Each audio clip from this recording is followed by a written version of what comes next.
The story opens with a man named Bear in the middle of a confession, just not to the right person. He's at a coffee shop running through his feelings to a woman behind the counter, telling her he's liked this girl since the day he met her, but he can't get the rest of the words out. His friend Ian cuts in from across the table and tells him to stop. The woman was just a stand-in. Bear had been using her to practice saying it to the real person, a girl named Nikki. The woman unironically liked it, and Bear is completely embarrassed. She suggests getting Nikki a gift. Ian shuts that down before she can finish the sentence. Nikki isn't that type. He sends the woman away and turns back to Bear. That was awful. He pushes Bear towards something looser, more playful. He even suggests calling Nikki by a nickname, Freaky Nikki. Bear refuses immediately. She hates that name. Ian insists he knows what he's talking about and tells Bear to just invite her for a drink tonight. Bear wants to wait for trivia night, somewhere familiar, lower pressure, but Ian shuts that down too. Trivia night is Ian's thing, and Bear has had enough time to stall. He tells Bear, with the kind of certainty only a best friend can fake, that Nikki definitely likes him back. Bear leaves with a newfound confidence. He gets home and finds his cat dead on the floor.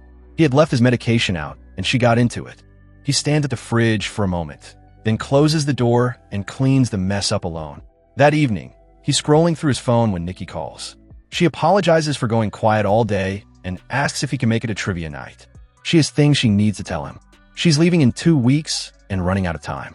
He hesitates. He declines, says he needs to catch up on some stuff. She doesn't push. She just says she hopes he can make it. He shows up that evening. On the way, Bear stops to pick up a necklace for Nikki. Something else catches his eye. A small breakable toy called a wish willow. The shopkeeper tells him they're collectibles and most people who get one walk away regretting it. Bear laughs it off. Probably people who got exactly what they wished for and couldn't handle it. The shopkeeper doesn't find it funny. Bear takes the willow off the shelf and heads out. At trivia night, Ian tells Bear to make his move. Bear follows Nikki to grab shots, and the two fall into easy conversation. He still doesn't say it. The rest of them join for shots, and the moment passes completely. When the night ends, Nikki says she's exhausted. Bear offers to take her home. On the way, she brings up his cat and offers her condolences. He changes the subject and tells her it's going to feel strange not seeing her around. She opens up. She needs a real change, needs to actually feel something, and she's not going to find it at that job. She says he's the only person she can say any of this to. Before she goes inside, she mentions almost offhand that there's a guy she's had a crush on for a while, but nobody knows. The whole atmosphere changes. Bear calls her back, tries to say something. He can't get the words out. She starts walking away. In a panic, he calls after her, "Freaky Nikki." She stops, turns around, and tells him clearly not to say that again. Then she asks him straight, does he like her? He can't speak. She leaves. Bear sits alone in the car, unable to believe what he just did to himself. That's when he looks down and finds the wish willow sitting right beside him. He picks it up and breaks it. He wishes for Nikki to like him more than anything in the world. Nothing happens. Then he looks up and she's there, standing completely still in front of her house, staring at him. Something about her is already different. She invites him inside, says they can have drinks and talk about his cat. Bear asks if she's okay. For just a moment, something in her recognizes she's acting strange, then it's gone. She decides to follow him home instead. He tells her she doesn't have to. She breaks down crying. Her dad is dying, and she can't be alone right now. They end up at his place. She apologizes for acting weird, then makes the strangest request. She asks if he'll stay with her for the night. Not long after, things turn intimate.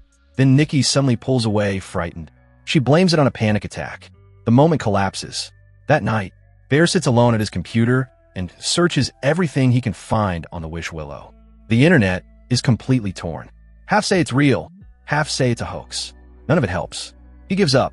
He wakes up the next morning and she's gone. He finds her in the kitchen, crouched over his dead cat, performing some kind of farewell ritual with the body.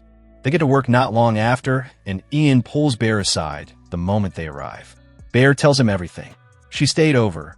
He's worried about her, but leaves the wish willow completely out of it. Ian's read is simple, probably some drug. Get her to a doctor. The day ends, and all four of them walk out together. Bear watches as Nikki goes with Ian instead of him. He goes home and calls Ian hours later. Then, a knock at the door. It's Nikki. She apologizes, blames it on something she'd taken, and hopes they can still be friends. Then she turns back and tells him she knows he likes her and that she likes him, too. She has felt that way for a while. From that point on, they are together. Good moments, movies, late nights. Bear loves every second of it. One evening at dinner, he asks how her dad is doing. She brushes it off just as Bear's phone rings. He ignores it. They talk about the next step in their relationship. It rings again. He picks up. Ian's voice is quiet. Nikki's dad is actually cancer-free, goes to work every day just fine, and just a few weeks before any of this started, Nikki told Sarah something plainly. She only ever saw Bear as a younger brother.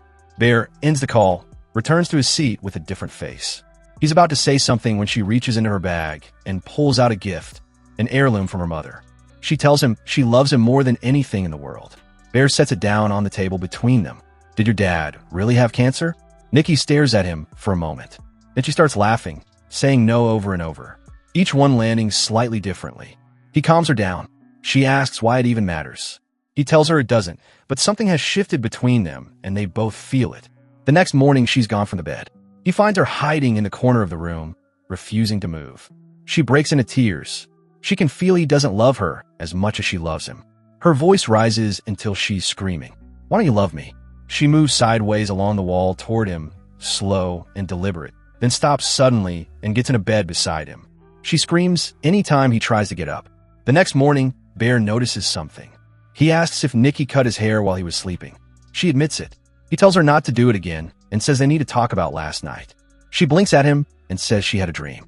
Then she smiles slightly too long, slightly too wide, kisses him, and says she loves him. He begs her quietly, no more weird stuff. He tries to leave. The front door has been taped shut from the inside. He can see Nikki's reflection in the gap, holding that rigid smile, staring straight at the door. At work, Bear is staring at pictures and barely there when Sarah snaps him out of it. He brings up what Ian told him, that Nikki only ever saw him as a younger brother. Sarah says the whole situation feels wrong to her. She's only looking out for him. Their manager interrupts and drops a huge bill on Sarah's desk. She laments that this is what she gets for not being serious about school, leans on Bear for a moment, then notices the note Nikki had slipped into his jacket and reads it before he can stop her. It was about the cat. Bear realizes in an instant what Nikki had done with the body. He immediately begins throwing up. On the way home, Ian confronts him. From where Ian stands, it looks like Bear is the one taking advantage. The relationship isn't healthy for either of them. He proposes a test, boys' night, just the two of them, no Nikki. Bear agrees. After Ian leaves, Bear calls the number on the Wish Willow box. They tell him what he already feared.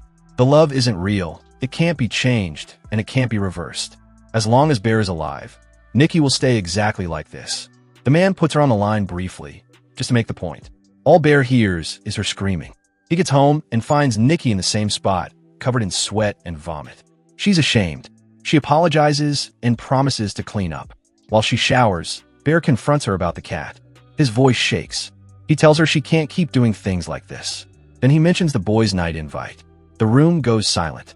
He asks if she's okay with it, just him and Ian. She screams immediately. Scared, he asks if she's all right and invites her to come along. At the bar, Nikki stays attached to Bear all night while the others try to have a normal time around them. She laughs too hard at his smallest joke. When the group plays a storytelling game, she tells a version of Hansel and Gretel, twisted into something grotesque. Every softness in the original stripped out and replaced with something else. The room goes quiet. Bear draws a dare. He has to kiss the person next to him. Nikki calmly reaches over and moves Sarah's chair out from under her, then leans in herself. Then she stands up and announces to the room that everyone here is going to die because nobody in this room has ever felt a connection like the one she has. She laughs and says she was just kidding. The tension doesn't go anywhere.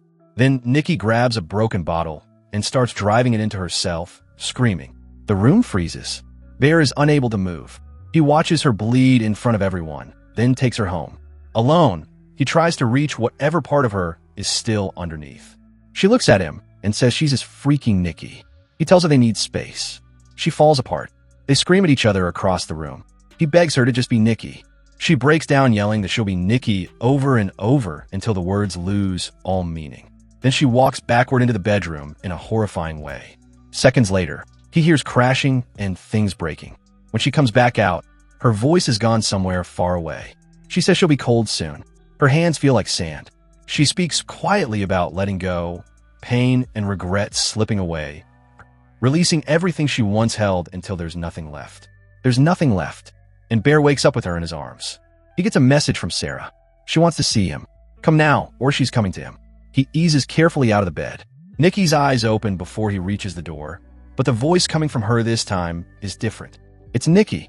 She begs him in a whisper to just kill her. She doesn't want the other one to wake up. She just wants it all to end. Bear quietly leaves the room. He meets Sarah, who asks immediately what's going on. Bear says it's because her dad is dying. Sarah refuses that. Nikki hates her dad. She tells him this isn't his responsibility, that it's wrong for Nikki to lean on him the way she is. Unlike Ian, Sarah thinks Nikki is the one taking advantage of Bear. She tells him he needs someone else. Bear gets the hint and refers to her. Before anything else, Sarah changes the subject.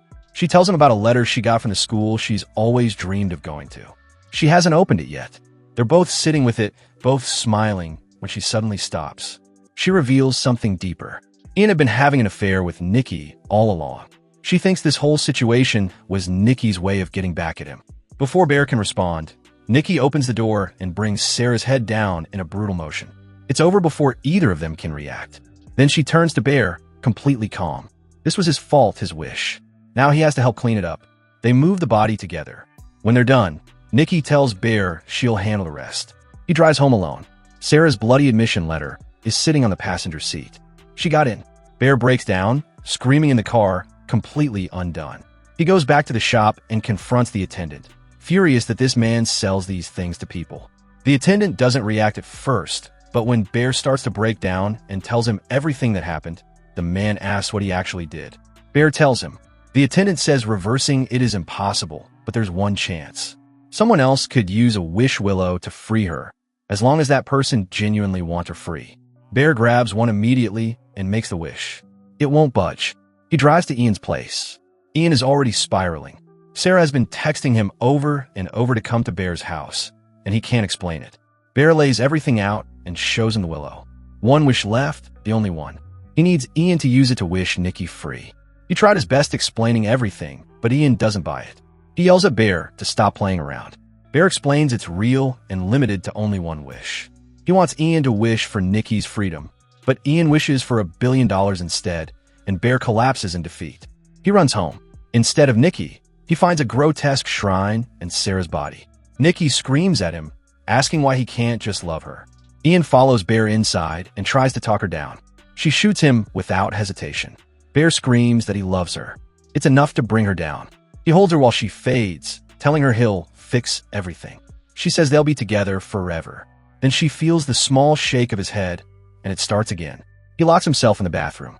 If he dies, the wish dies with him. He runs through every other option until there are none left. He can't bring himself to do it directly. He opens the cabinet, tips every pill into his palm, and swallows them all. Outside the door, Nikki's voice keeps repeating, soft and steady. Everything is fine. Everything is fine. He tries to throw the pills back up. Then he hears a snap from the other side of the door. He walks out smiling. Nikki had found the last wish willow and used it, wishing for Bear to love her the same way she loves him. They share one quiet moment together. Then he collapses. The overdose takes him. Nikki spirals and was already reaching for a way to end it herself when something shifts. She comes back to herself. Whatever had hold of her simply lifts.